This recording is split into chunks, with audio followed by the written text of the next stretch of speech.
guys, I'm Tina, and today in this video I'm going to discuss why you should not take the HBX Core. I have recently passed the HBX Core, so the first attempt, and I had to take this course because it was part of my degree requirements. So let's go straight to the point. There are going to be 8 negative points that I did not like about the course, and I want you to let you know. Those are the things that nobody told me about, that I have discovered and engaged with myself, and I'm sharing today on this video. If you don't like my video, please explain why and feel free to comment. This is my opinion, and your opinion may be different from mine.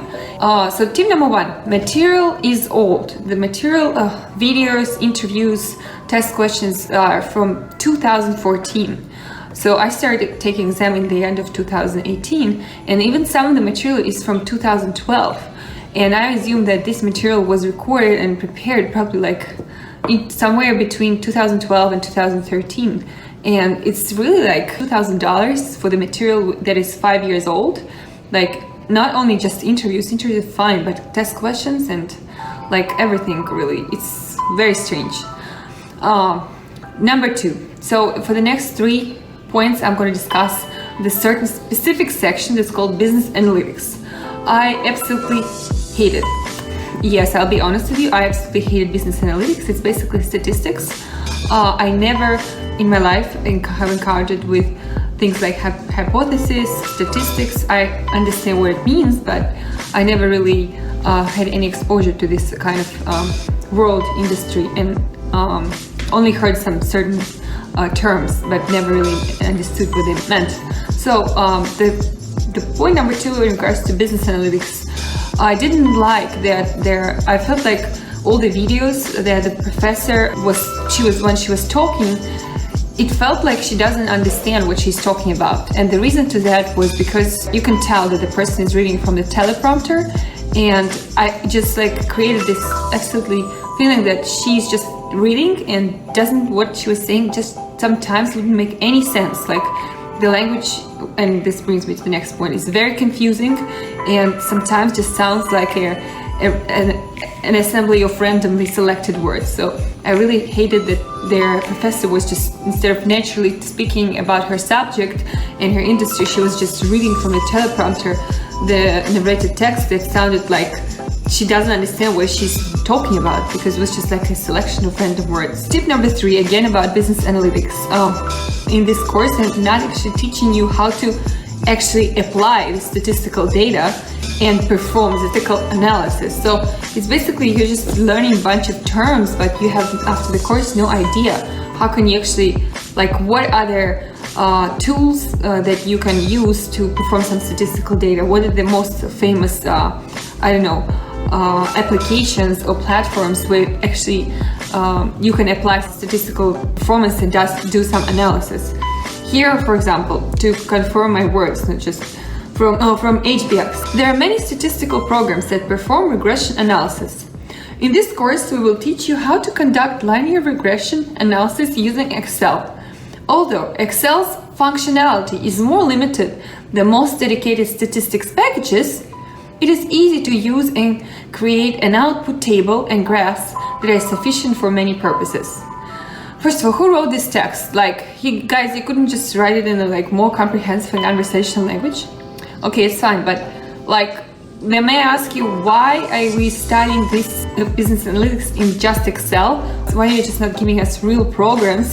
There's those programs where you can actually apply statistics and do an analysis, because now to this course I have no idea what actually exists in the world and what is the most popular that statisticians use in the real world. I'm not trying to become the statistical person, but even for my own business, if I want to, or for my company I'm working for, I need to apply some basic statistics, like what are the tools that are actually people using in the real world. So it's some kind of like book knowledge, but not very applicable knowledge. Tip number 4 is that I already mentioned, that it's sometimes, and in most of the cases, especially the longer you go in the course, maybe in the first module or 2 it's still kind of okay, but the next module, it becomes just so confusing that the material, the words, the wording sounds like a complete abracadabra and just sounds like a collection of words whenever the professor is reading from the teleprompter on the videos, whenever it's the text that you're required to read on your own, whenever it's the test questions.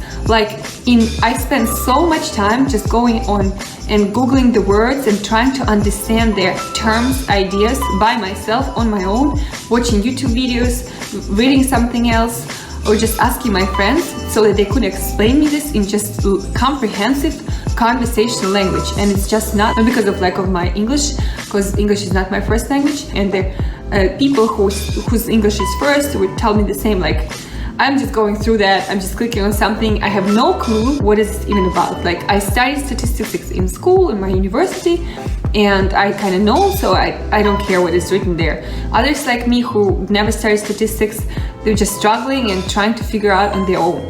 So I'm going to make an example of the text and what I mean by confusing abracadabra collection of words in business analytics. First, from the course, if the best fit regression line has a slope of 0, then the regression line is just a flat line equal to the mean of the dependent variable, indicating that there is no linear relationship between the two variables. And the same kind of like text the professor is reading from the teleprompter when you're watching the videos. So like, I don't know if you guys understood anything. I found this absolutely abracadabra collection of words. Another example from their test question. Drawing a sample with an average satisfaction rating of 9.9 from a population that has an average rating of 6.7 is extremely unlikely, so we would almost certainly reject the null hypothesis and conclude that the average satisfaction rating is no longer 6.7. Like, it's just like, I'm sorry, just a collection of words.